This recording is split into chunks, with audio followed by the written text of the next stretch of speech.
independent CEO was Joe and Joey, and many other people have passed through there. Wamai, Maina Wanjegi, John Simba, various other people. So ICDC has been around for a long, long time. And it's as its name implies, it was actually the government's premier vehicle for doing two things: partnering with international companies, attracting them and partnering them as the government's preferred partner to these companies as they came in the 60s and 70s. So companies like Coca-Cola, Firestone, General Motors, and such like all came in with ICDC as their equity partner. And secondly, and ICDC still has stakes in, say, the Coke, the bottlers, quite significant ones too. Secondly, it was also charged with helping Kenyanize the economy by enabling Kenyans through debt and equity to participate in the formal economy. So a lot of the up and coming businessmen in the 60s and 70s were funded by ICDC. ICDC owned a company called KNTC, Kenya National Trading Corporation, which helped people become traders by providing warehousing facilities across the country. It owned Kenatco, which some of you will remember as the premier transport company in East and Central Africa before its sad near death. It promoted Uchumi, and still remains a small shareholder, and also very, very, very significantly promoted a company called ICDC Investment, which was set up to enable Kenyans to participate in these investments. So it was really an investment trust, a closed-end investment trust that was set up with ICDC as 25% shareholder and individual shareholders who ultimately grew to around 15,000 before ICDC Investment was formally demerged from operational control of ICDC and given its freedom. Today, you know the company as Centum. And ICDC is still a 21% shareholder in that company, making it the second largest shareholder in it. So you can see the catalytic role it played in developing the country. Its brand is not well known. It's a key, and the key is the key is symbolic of the ambition that was embedded in it to be the key to opening up economic opportunities and opening up the economy. But a lot of the companies that it has invested in are companies that are brands in their own right. Okay. So it's been around for a very long time.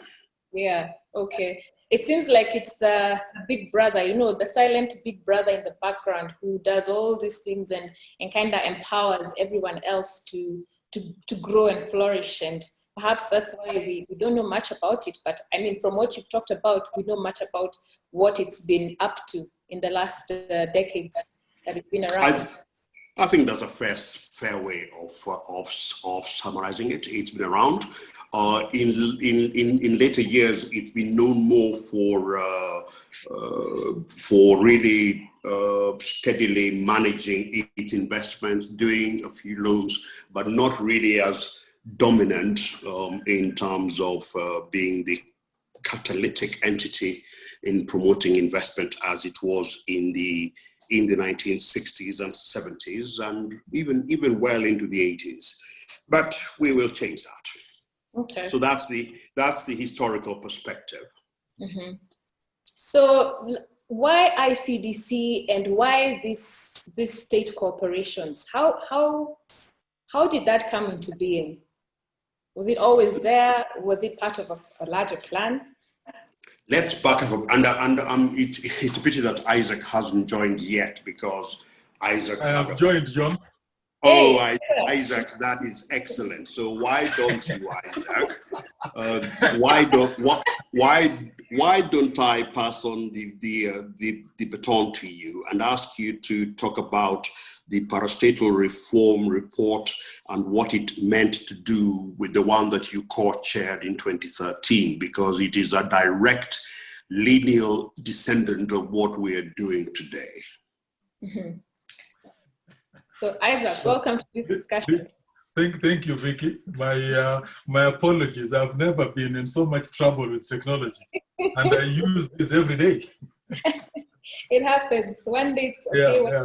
Yeah. Thank you so much. I think that to just pick up on, I don't know where you are, so I'm picking up from John's immediate comment on the parastatal reform process, which had the privilege of being part of in 2013, 2014. And the main intention of that reform was, first of all, to ensure that parastatals were reviewed so that they could play a critical part in the national development agenda of the new government at the time. Secondly, to ensure that they were organized in a manner in which gave boards better accountability and a clear line of sight in what was happening in the businesses. Thirdly, was to basically try and commercialize them. And by commercializing, basically, essentially meant that we wanted to ensure that there was value for money being created in the running and the management of parastatals. And then fourthly, was to basically try and group them in logical arrangements, which ensured that one could actually extract synergy out of the relationships which were built in them. And then finally was to basically set up a governance framework which would create a separation between ownership, oversight, and management, day-to-day management of those parastatals. So those were really the foundational things which we were looking at. This was not the first time it was being done. This kind of work was being done. This was actually, I think, the fourth time this was being done in our country. And focus then at the time was not to waste too much time with unnecessary benchmarking trips, but take all the work which had been done, look at global best practice, and basically adopt what we thought would work in Kenya and dump what we thought would not work, with the principal aim of ensuring that parastatals played a key role in the economic activity of this country, which some have not done as well as they should. So that was really that was really what it was all about. Okay. So it seems to have been a long journey towards parastatal reforms, or just even ICDC taking these corporations to, as you said, commercialize, make them better governed institutions that then we can actually draw revenue from. So, but what was the most difficult thing into making this a reality? Maybe I can ask you, because you were part of the process. I think the most difficult thing of making anything you do in John, I think will come in on that, because this recent changes, John and I were very, very closely involved in some of the work leading to some of the changes.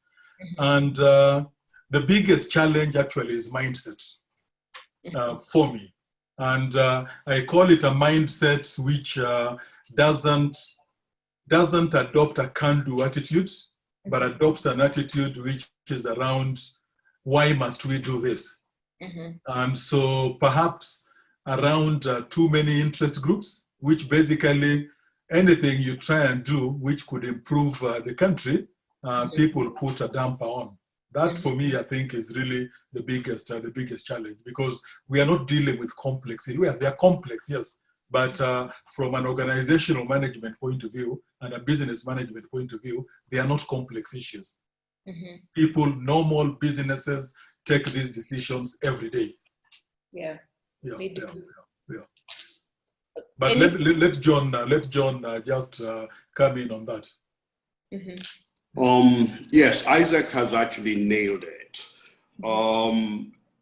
You must remember that from the 60s, when we began the creation of a lot of these entities, to now, the entities have grown. They have grown personalities. They have grown interest groups. They have grown people who are keen on controlling them. There are a lot of people who want to get to, there are a lot of people who want to,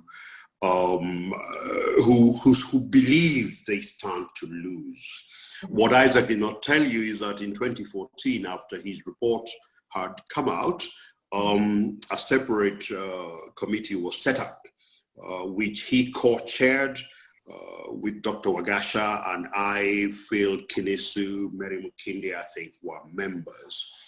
And it was meant to operationalize, to implement this Parastatal Reform report, which by the way exists, and you can download it anytime. I think we met once, Isaac, if memory serves right, because various people decided that this was not the way to go. So that sort of resistance to doing anything new, that resistance to changing things in order to, in this particular case, reorient these parastatals, especially the commercial parastatals, back to where they were meant to be. They were never meant to be takers of resources from the exchequer. They were never meant to be places to stuff with people, with one's kinsmen and kinswomen, and play around with procurement shenanigans. They were meant to be productive entities, which not only would they achieve the mandates, the ends for which they were formed, but would also generate surpluses to supplement tax and other revenues that government had. Now, let me tell you, the amount of people who were and are against any such thing is considerable. The interest groups that coalesce around various parastatals are enormous, and this is going to be, in commercial terms, a real battle royale, not just on these 3-4 parastatals under the Kenya Logistics Network, but also the other work that will need to be done in other sectors to bring sense. So seeing that you have such a daunting task ahead of you, and I mean, you just barely started your journey, what would the short-term wins look like? Even as I'm looking at a comment here that says, why should we trust this present initiative? Will not suffer the same fate as the past reforms have done. What does that look like? Well, I've read that comment, and I've also read the other question, which says, how does ICDC ward off political interference, if at all it does? And it is symptomatic of a deep gloom, negativity, what Isaac called the lack of can-doism. Of course, these things are hard. Of course, there will be political interference. Of course, there will be those who will try and stop it. Of course, this initiative could die, even before we really get going. All those are possibilities. But I find it amazing that we've become such a cynical, defeatist country. We have to try it. The amount of investment vested in these companies is unbelievable. If you just take Kenya Port Authority, Kenya Railways, Kenya Pipeline, you're looking at companies which have, Kenya Railways has assets of probably 750 billion, Kenya Pipeline another 136 billion, Kenya Ports another 184 billion. You're talking $1 trillion worth of assets if you sweated these assets in the way that a commercial player, a PE player, or somebody like that would, and just got 10% return, which is low, but assume you got 10% return, you're looking at 100 billion shillings return every year. This becomes a very serious undertaking. And we've invested so much in these assets, and that's just only 3 I've said. There are so many others that it will be unforgivable if we allow fear of a repeat of what's happened in the past to stop us from attempting. We have to attempt. So yes, nothing stops any of those things happening. Nothing stops political interference. Nothing stops people coming in and saying, this is mine, or this belongs to my ethnic group, or why are you firing all the people that... But listen, Isaac and I chair, or have chaired, some of the tougher parastatals in Kenya. And if there are 2 people who could speak all night about the challenges of managing Kenyan parastatals, especially the behemoths, it's Isaac and I. It's Isaac and I. But we haven't given up, because even amidst all the pressures, we have made progress. We have paid the exchequer. We have completed projects. We have fulfilled mandates despite everything. So I had to go on my, I had to jump on that lectern and preach, because I think there is a real danger of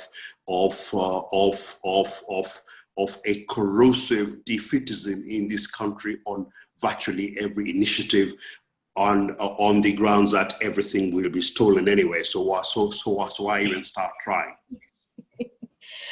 Okay, yeah, I think it comes from... John, well put. And I think that this is, you are responding to Karuti's, I think Kanyinga's comment.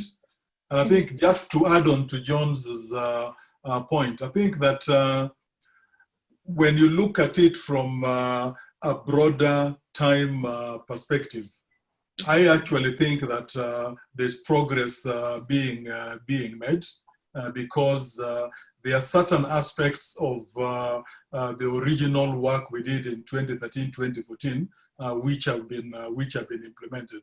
The governance framework which is operating today was a product of that work. Actually, the recent move to basically put some of these assets under ICDC is actually giving life one of the recommendations we made around a holding company which the government would use. Now, what we recommended at the time was basically creation of a new holding company, because we probably didn't want to be tied to too much history of old company. But actually, with hindsight, when we looked at this thing again, ICDC looked like a perfect vehicle. It already existed. It's already owned by the government, 100%. And it is a much easier piece of work to begin shifting some of these key parastatals into an existing framework and then put the management process behind it. So I think that we should look at, there are a lot of negatives we can talk about. And I think that you choose to either look at the glass as being half full or half empty. I happen to believe that a half full glass is better than an empty glass at any point in time. Yes. I think, sorry, Isaac, I was sorry. I thought you had completed, because Richard Ayar has asked a very pertinent question, which I think should be addressed now, because it was part of what you were doing. His question being, once the parastatals concede with other goals in addition to financial return, I think financial return is very narrow and ignores other societal goals. Absolutely correct. But I think that goes to the heart of what Isaac's committee was trying to do. There are all these other goals, and these are the goals. There are parastatals which were set up for those goals. the problem that Isaac and his team identified is that we had mixed up issues. We had parastatals which had very clear social or other goals which were non-financial. But we also had parastatals which were set up specifically as commercial entities with a mandate to produce returns which were then to be used to meet these other wider goals of society. And that's where we've had a mix-up, that we've forgotten that, and that it's become a mishmash with everybody trying to do everything. And the move to place these 4 parastatals under the Treasury is precisely to bring back the reality that people like Kenya Pipeline are not social engineering entities. That is done by other people. People like Kenya Pipeline provide a service and are meant to make a return from providing that service, which will then help to meet these other purposes. And that's why it's gone to the Treasury, because the Treasury is going to have a more laser-like, and that then leaves your research entities, your social engineering entities and others free to do that. So what this reform is, at least insofar as the area I'm involved in is concerned with, is in making sure that those entities that were established specifically as commercial entities operate as commercial entities. Isaac, have I summarized your thinking properly? Absolutely. I think, John, you've nailed it perfectly.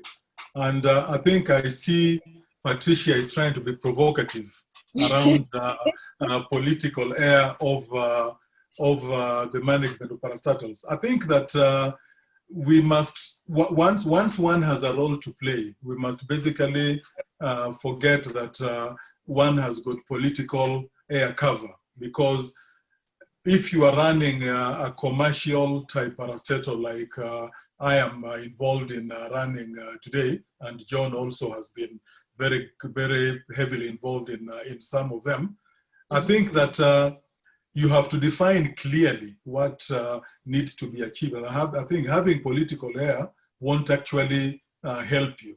You've got to do the right thing, and you've got to focus on delivering value in the long term.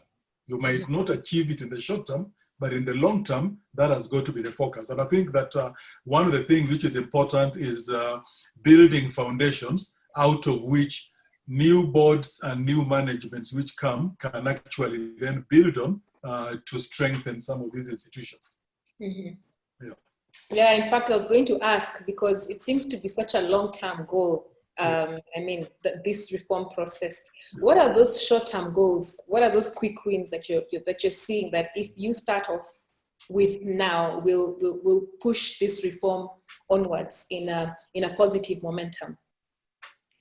I think that's where this whole Kenya Transport Logistics Network comes in, because this is the first real attempt, and Isaac touched on that in his earlier contribution. This is the first real attempt to actualize this particular vision.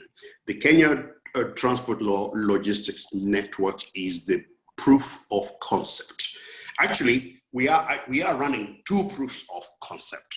We are running the Kenya Logistics Transport Network, which is, think about it as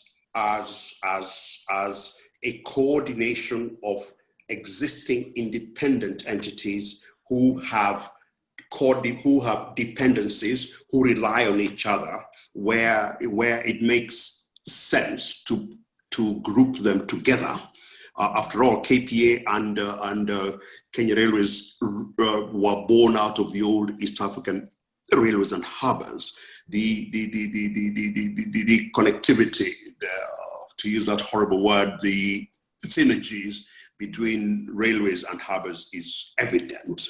And Kenya Pipeline was born out of Kenya Railways, and is also very dependent on Kenya on Kenya Ports Authority to bring in fuel, and on the railway to deliver fuel where there is no pipeline. So these entities were picked deliberately because they have a dependency. This is the proof of concept we want to drive. There is a separate proof of concept which Isaac is involved in, which is starting it the other way around, creating a legal vehicle and then fitting in the entities. This is what is going through Parliament with the aviation bill, which will create a company which will have as subsidiaries KA, KQ, and an investment company. So we are in fact without calling it that, and it's only now that it's obvious, we are actually running two very interesting initiatives. One, to bring independent entities together to work together, and that's why you read the president talking about a framework agreement. What are the things that these three companies can do together which will cut costs, increase returns, and minimize the cost of doing business to Kenyans? And on the other hand, you have what Isaac and KQ are doing, which is creating a legal vehicle which will then fit this which will then fit Kenya Airways and KA into a very clearly defined legal structure. So it's not only the transport network where this is being done. As a country, we've really taken two interesting ways of trying to bring in these parastatal efficiencies and parastatal reforms. So the quick wins, if you want to think about it in terms of what we are doing at ICDC, is, are we going to be able to demonstrate efficiencies, whether it's in increased earnings or in reduced costs? We've already started on that journey. We've all been talking about the Nanyuki-Nairobi railway rehabilitation. That was a joint effort between Kenya Railways, Kenya Pipeline, and then with support from Kenya Defense Forces and the NYS.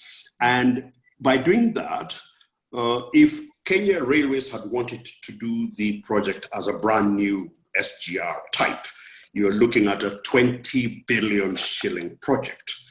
Kenya Pipeline already had plans to extend a pipeline all the way to Nanyuki and subsequently to Isiolo, and that was a 24 billion shilling plan. So you're looking at two separate projects that would have cost 44 billion.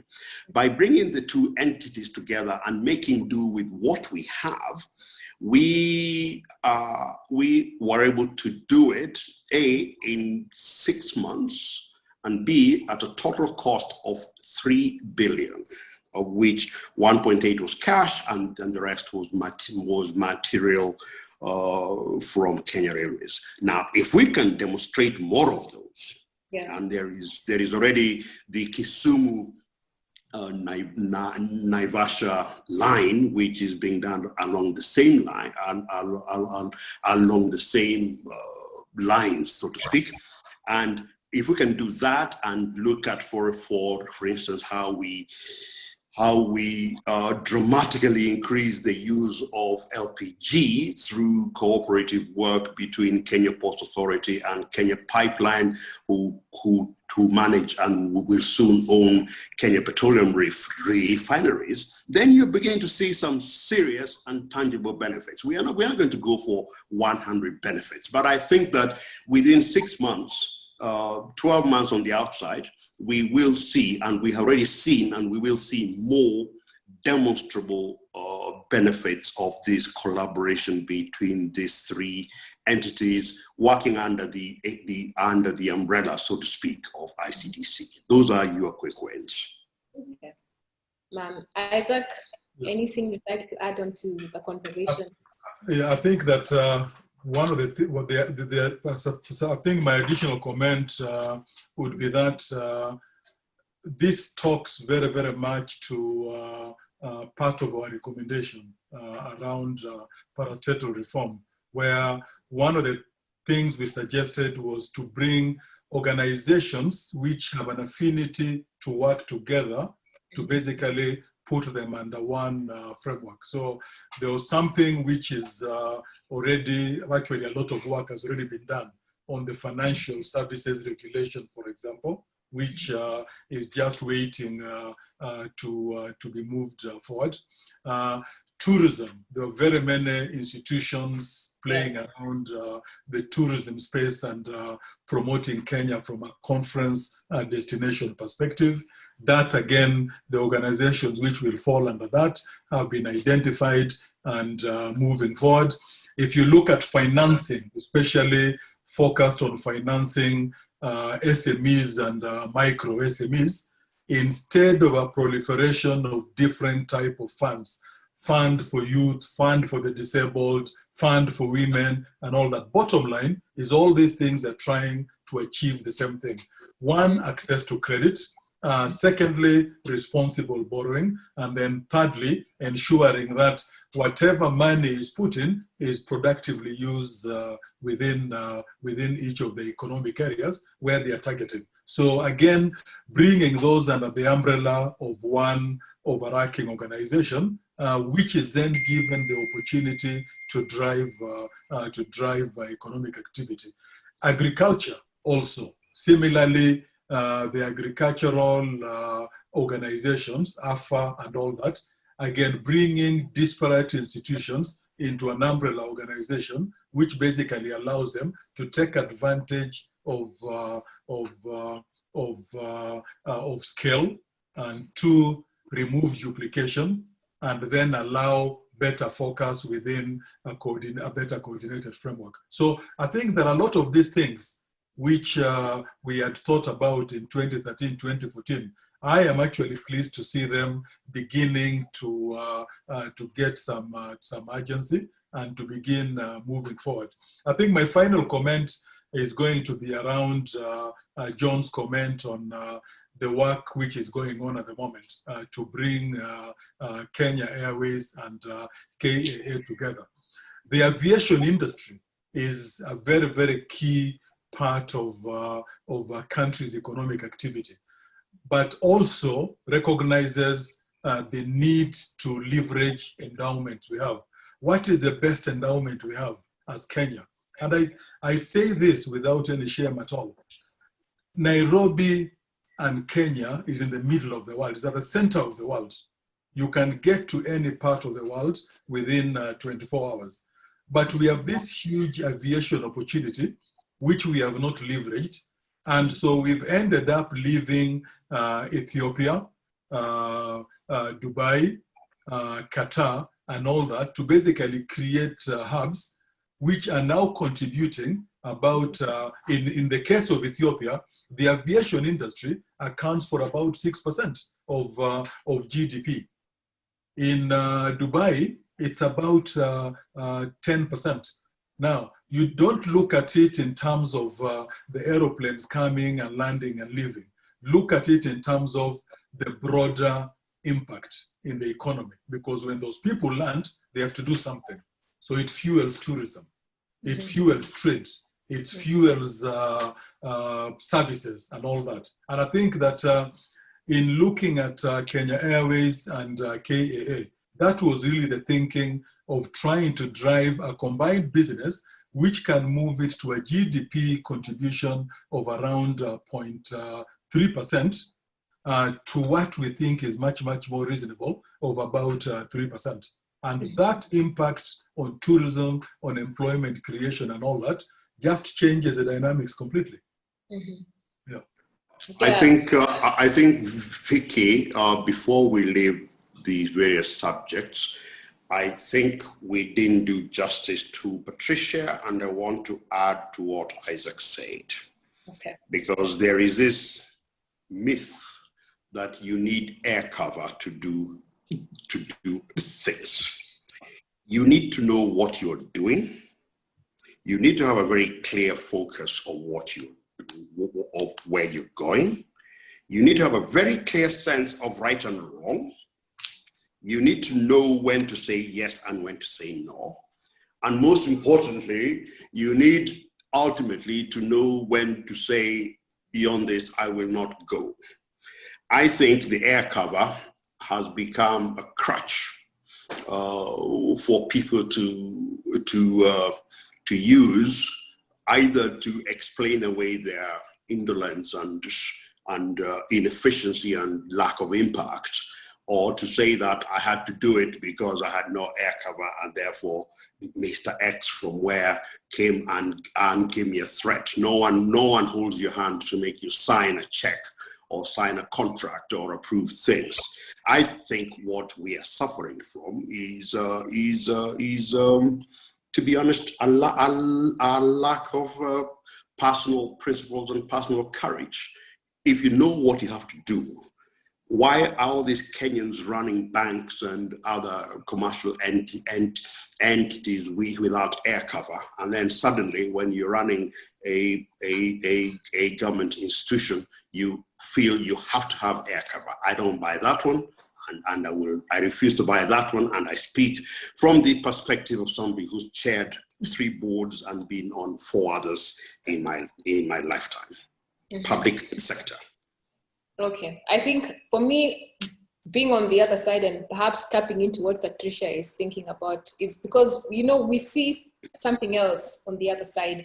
We see, first we see a lot of money, and then we see a lot of money disappearing, and then we see certain alliances forming. So what plays out in the public space is one that I don't know whether we can say it's not handled well, or that it is what it is and gives the public opinion as this, for you to be here, there has to be a certain amount of whether it's air cover or whether it's money or whether it's tribe. And that's my next question. So how are we going to move forward, knowing that this is the public perception that we have, and knowing that this is probably going to hinder?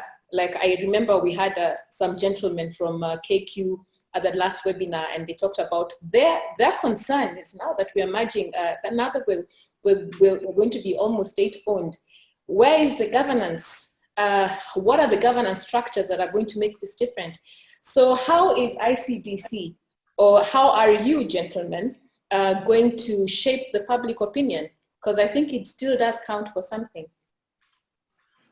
I think, Vicky, the best way to shape public opinion, and I'm sorry if it sounds naive, is really just around telling them what it is you're doing and delivering the results which accompany the information you give. There's nothing else. I mean, I think that it doesn't mean that everything is going to work the way it has been set out. There'll obviously be bumps on the way, but it's learning how to take the bumps with the direction you want to drive the business, and ultimately create value. I mean, I think that if you look at the parastatals which have been run successfully, and they are no different from any other private sector businesses which have been run successfully. What are the things which matter the most? First of all, governance is very robust, and people go in there to basically do an oversight job, which they do well. There are enough organizations, both in government and private sector, which have actually demonstrated that governance is critical. Secondly, is management, strong management, which is courageous, which is has a work ethic, which is above board, and builds a team which is based on professional skills and nothing else. Doesn't matter where you come from. You need to have the basic skills to be able to deliver value. And then thirdly, needs to have clarity in terms of what the mission is and how that mission is supposed to be executed. Because if you don't have that clarity, you'll basically meander around. And there are enough companies, both government and private sector, which have disappeared from the face of the earth because they haven't followed those basic things. Okay. I'll just take a question that I can see here from, I think it is from Susan Warohio and also from Jean Kemani. How will ICDC address the major concern of debt obligations that the commercial parastatals have accumulated over their existence? If at all, maybe you could tell us if there's, and then what happened to the performance contracts for parastatals? Okay. I think one needs to explain what ICDC is doing. Okay. There is, and I know we haven't explained it well because we are still working on a framework. KPA, KPC, and KRC are independent entities. They are not being taken over by ICDC. This is something that I cannot stress enough. So where ICDC will come in is in, first of all, ensuring that going forward, when these entities take up debt, we have certain common standards. We have the confidence to insist that we will not take on this or that loan. There is strength in numbers. And it does mean that if you have three entities saying, we will not take this kind of loan that has been negotiated by whoever for these reasons, that gives a better basis for getting a proper handle on the contracting of future debt. In terms of past debt is there. And what we hope to do is to use each other's experience to see how more thorough or less painful existing debt can be made to be. There is no shame in renegotiating, restructuring, reordering debt. And hopefully that will be one of the functions that the ICDC board, not being involved largely in the management of the entities, will be able to take a more detached and perhaps more productive view about. Secondly, there is the performance contracts. These companies are moving to the Treasury. And in fact, I'm going back to a question Richard asked as well about how we will measure. I think the wording of the question is, it would be great to have a clear evaluation framework anchored in research and so on and so on and so forth. The brutal reality is that these are commercial corporations. We don't want them to be measured by a mishmash, to use that phrase again, of measurements which end up measuring nothing or coming up with nebulous success metrics. The measurement will be very clear, and that's why they are at the Treasury. How much have you made? How much have you made? You said you would give us a return of 15% or 20% on assets. Have you made it or not? Because it is not your job to software engineer or to meet other less hard targets. It is your job to deliver returns to the Kenya people through the Kenya government, which will be used to meet those wider goals. The performance targets of these entities are going to be modified to reflect these more focused, simpler, but actually harder perspective. It's so easy. If you look at our typical parastatal performance contract, it's got, HIV, AIDS, how much society. I mean, it's got all these things which are nice, but those things don't belong there and don't belong to the basic mandate of a corporation. Of course, it is important that we ensure that staff are protected from HIV or other things. Those things have to be done, but those things have to be done because they have to be done, not because they are the reason the entities exist. The reason the entities exist is to make a return for the Kenyan public. Isaac, what would you have to add? What would I have added? I think that on performance contracts, I have you always fight a losing battle trying to define how performance is measured. And I can tell you, as I said, I agree with John that if you look at a typical performance contract for a parastatal, it runs to typically about 10 to 15 pages, with things being measured to the 1% percentage point. And I think that it doesn't go to the heart of what the responsibilities actually are. And I've typically, my approach to a lot of these contracts is to really reduce them to 1, 2, probably up to a maximum of 5 critical things, which are self-supporting and which then allow you to be able to deliver the final result, which is, if it is value, how is that value measured? Is it a profit value?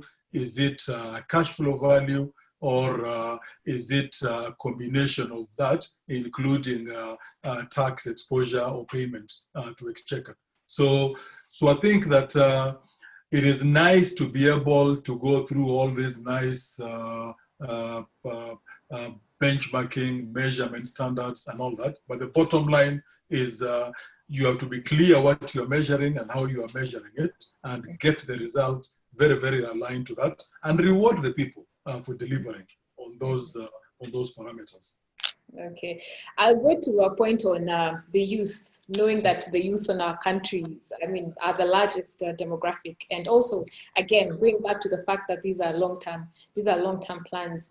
In the framework that you're developing, and it might not be complete, what are those things that you will do, going to Michael Miner's point, to incorporate the young, ensuring that those who are taking over, whether it's involving them at a very early stage in the boardrooms or just in the shadowing of management, what are those things that you see yourselves doing, so that even as we are we're going through with the plan, we also have this young crop of individuals who are ready to take on key responsibilities? To quote the great John, you want to go first? Yes, to quote the great book, there is nothing new under the sun. I have had this lamentation about youth on boards, and so on and so forth. Now, let us be clear. What are we looking for?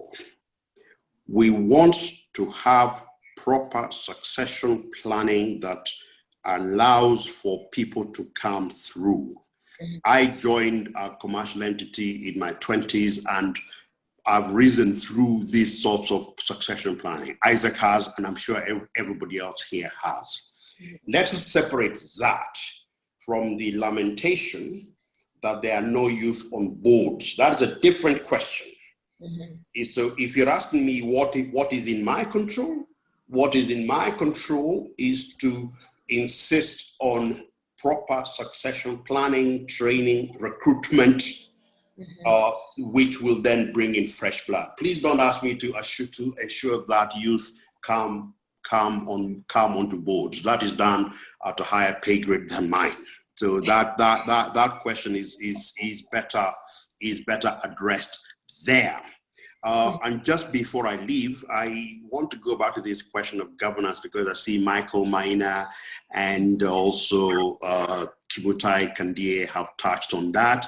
I see my former charge called Kenya Pipeline, and also Communication Authority, for which I was an inaugural board director way back all those years ago, have been billed as places with power struggles between parent minister and parastatal in question, and so on and so on and so forth. Yes and no. Those power struggles have existed because people have chosen to interpret the State Cooperation Act and its derivative Mwongozo in certain ways. The State Cooperation Act is very clear. A board is responsible and accountable for the performance of a parastatal. The management serves goals which have been set by the board. What has been attempted in too many times is management saying that, yes, but Mwongozo says you do oversight and strategy, and that operations is going to be exclusively for management. To use a pithy phrase bollocks. There is no such thing. Board is responsible for for ensuring that management do their work, either through internal audits or through setting up proper controls, and boards must ask questions. And it is when boards ask questions that those dramatic headlines in the media appear. I should know, I have been in far too many of them for my liking. But any board worth its salt must be prepared to go through this perennial no. Your job is oversight, your job and strategy. Your job is to meet four times a year, sign off what we're doing, take your allowance, go off on a nice training trip we arrange to keep you happy and on our side, and keep quiet. I think what's been happening in the last 6 years, and I'm glad to say that Kenya Pipeline has been in the lead of that, is boards asserting themselves and saying, no, you will not present us a budget the day before, a multi-billion shilling budget, and then tell us to approve it the next day. We are going to go through it with a very fine tooth comb, and we are going to ask you. You may not like being asked, but we will ask you. Yes, you are legally accountable for, as management, for signing off on contracts for procurement. But once you procure, A, we will ask you, did you stick to the procurement plan that we agreed at the beginning of the year? B, why did you single source? And C, don't forget that the board represents Kenyans. So if contractors and others, service providers, come running to us and saying that this process is unfair, we will ask.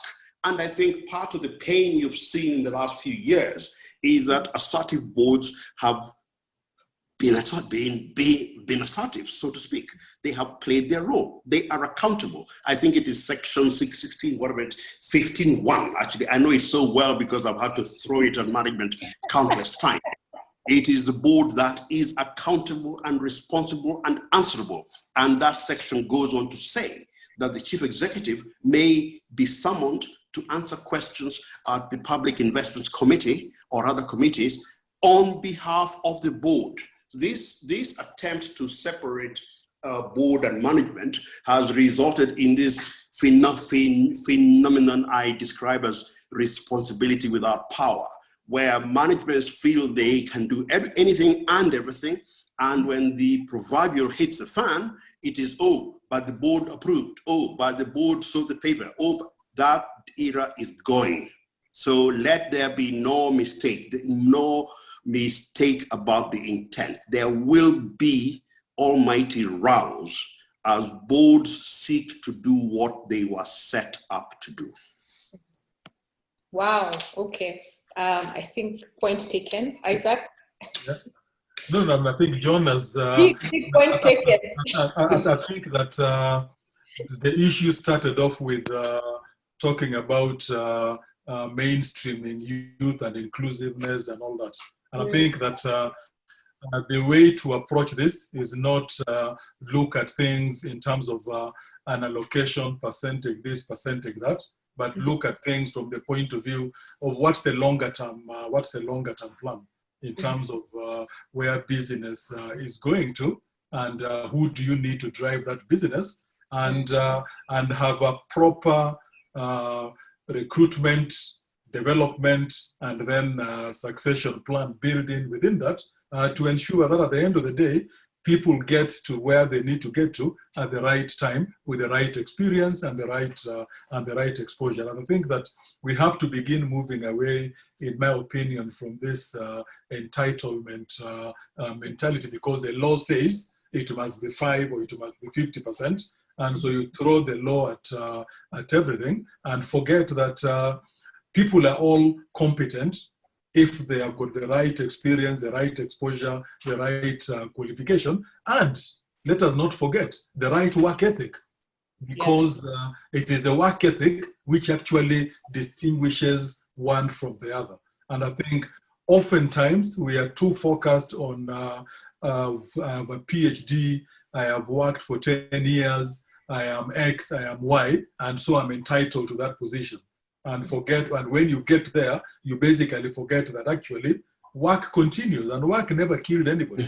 So you've got to make sure you can actually deliver on the mandate which you have. Yeah, okay, true. There is a last question there that asks about, beyond the need to share information about parastatal's reform process, what mechanisms are there to consult the public and regularly gather citizen feedback? Maybe Isaac, you can take that one.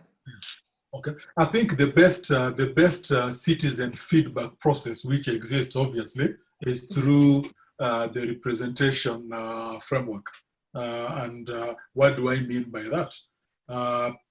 As parastatal is basically a public entity, and so it has to go through the public oversight process, which is provided by defined parliamentary committees, which is supported by an independent audit by the Auditor General, or a designated organization which is nominated by the Auditor General. And that public process is open to every member of society to basically participate in. I think the unfortunate thing is that it is focused too much on what I call exposés, which sometimes don't have substance, because we are too focused on looking at what is negative and not looking at the good things which are going on. Okay. Yeah. All right. Okay. John? Oh, no, I think Isaac has responded. My comments would probably be politically incorrect, but would go to the same end. So I'll live with Isaac's. Okay. Fair enough. And now because you're right now talking to people like me, people on the other side, what would be like your last remarks in this reform process, or what would you like to leave us with before we close this? So what's the other side? I'm sorry, you've lost me. I thought we were all on the same side. Well, me, I'm on the side of I watch, I look, I listen, and I'm just being honest. And I want to know, how do I participate and become part of this process? Yeah. By doing things exactly as you are now, inviting the likes of Isaac and I and many others to state what they're doing, to explain what they're doing, and subjecting them to hopefully rigorous interrogation to complement what the bodies that Isaac talked about, the parliamentary committees, are doing. I think that I go back to my fundamental point. Yeah. We have invested an enormous amount in these parastatals. We have a subset of these parastatals called commercial parastatals. They are companies in everything but name, and indeed in name as well. People like Kenya Pipeline are incorporated under the Companies Act, whereas Kenya Airports is under an act of parliament. And they are commercial entities designed with a purpose and a mission to deliver a return which will enable Kenyans to do the other things, the other human development things that need to be done. If we don't reform them, all we will be like is those individuals who've got massive tracts of land, thousands of acres of land, who, in the words of my friend James Murigo, are billionaires in terms of assets, but forever asking for cash because their liquidity is nil. We've got to make these parastatals work in order to not only for them to do what they're meant to do, run ports, railways, pipelines, whatever, but also deliver a return for shareholders to do this, who is the Kenyan public, who is Wanjiko, to do something with that return. Yeah. And that is the way in which this entire parastatal reform, at least insofar as it applies to commercial parastatals, is meant to be. And that is what you ought to hold us to account. If we go with begging bowls to the Treasury, then we have failed. That is the long and short of it. Yeah. Okay. Isaac, your final remarks as we close this session? I think for me, this has been a very useful session. I think the more of this we have, and I think that thank God to COVID-19, we are now using technology to drive some of these conversations, because I believe if you had called people to the club to have these kinds of conversations, you probably would have very, very few people. So I think that technology is opening up the opportunity for us to be able to speak up more frequently, and seek to know what's going on, because I think that when you seek to know what's going on, that for me is the first step towards creating a proper understanding, which then allows for conversations to be had without sensationalization. And I can just want to comment on sensationalization of things, especially by newspapers. Oh, you've frozen, Isaac. Oh, sorry. Sensationalization by newspapers, which tend to actually create a lot of noise, but sometimes don't cover the substance of the issue. So I think we all have to be involved. I don't think it should be left to John, I, and probably a few of the people who are involved in some of this reform to actually take it forward. We must all seek to participate, and you should feel free to stop me, challenge me, and say, look, this is what I think. Can it be given an airing and considered? Yeah. For me, I'll just read out a comment by Patricia. She says, I believe we need to have more public explanations of these fantastic initiatives, and these two proofs of concept using public media platforms that Kenyans from all walks of life can absorb. For example, since we love to read the newspapers, a good interview from the two of you would be brilliant. And they can then be amplified on social media platforms that we so love. And I think that then allows you to be on the side of control, where you're the ones giving that information and passing it on the way that it was intended to be received in the first place. There is just one last question. I don't know if you've read it from Kimutai Kandi. I think if anyone would take it, and we wrap up in the next 5 minutes. Kimutai Kandi, as a parting question, I highly commend the effort being made to identify synergies. What extra efforts, I think the last question is, what extra efforts are being made to ensure that the juggernaut parastatals do not bully the smaller ones? This will be the last question, and then we'll close it, gentlemen. So where is that question? Kimutai Kandi. Okay. How many questions does he have? The one I see here talks about management. No, it's towards the end. Yeah. Is a key issue. Okay. I can't see that. Maybe John, you can take it. I think. John, if you've seen it. If you've seen it. I've seen the question. I don't have an answer. Look, there are large parastatals. There are parastatals that will do things, and I think the normal restraints have to apply, whether it is anti-competitive, whether it is whatever restraints exist. I don't think you can come up with specific restraints targeted only at state commercial corporations. These have to be across the board for everybody. And as for Dr. Awuondo, does the government have any business doing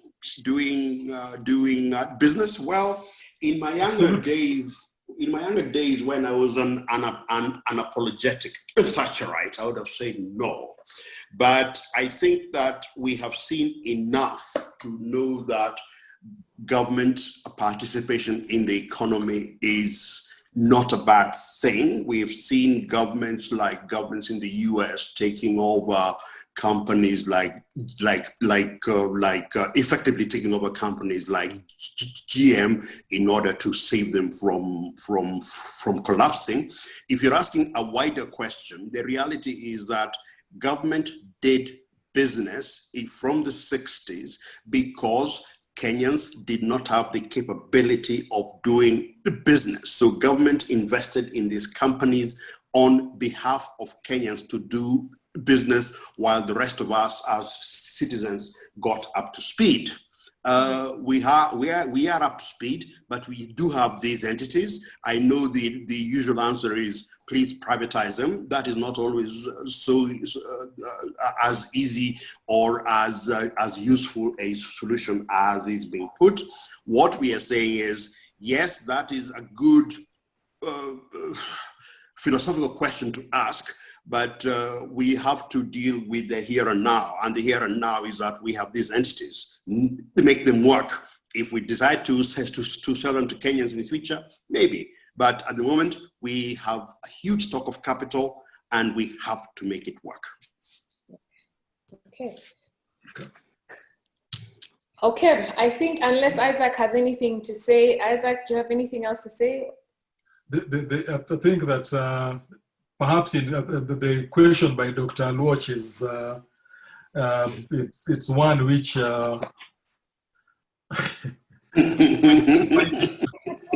for the reason that I think that conventional wisdom, everybody believes that the government is not necessarily good at doing business. But I think that if you define things properly, and we've seen this work extremely well in other jurisdictions. If I look at Korea, not Korea, but actually Korea is one of them. Look at Singapore, one of the largest economies in the world on a per capita basis, actually at the moment, within the top five in the world. The approach was actually not dissimilar to Kenya in terms of getting involved in business, but defining it in such a way that being in business means driving commercial value as opposed to necessarily just social value, but ensuring you give a framework, you have a framework which allows you to meet some of the social obligations which exist and which only government can provide. So I have over time basically come to believe that government, yes, must be involved in business, but must run business in a full commercial basis where they are actually providing commercial, they're in a commercial environment. Okay, thank you very much. I want to take this this time to just thank you, Isaac, Awuondo. I know we had some challenges, but thank you very much for honoring us with your presence. Thank you, John. I've learned quite a bit, and that's why I think we possibly need a lot more of these things to enlighten us. It's been a wonderful session, and we don't take it for granted. You could be somewhere else doing something else, but you've chosen to be here with us.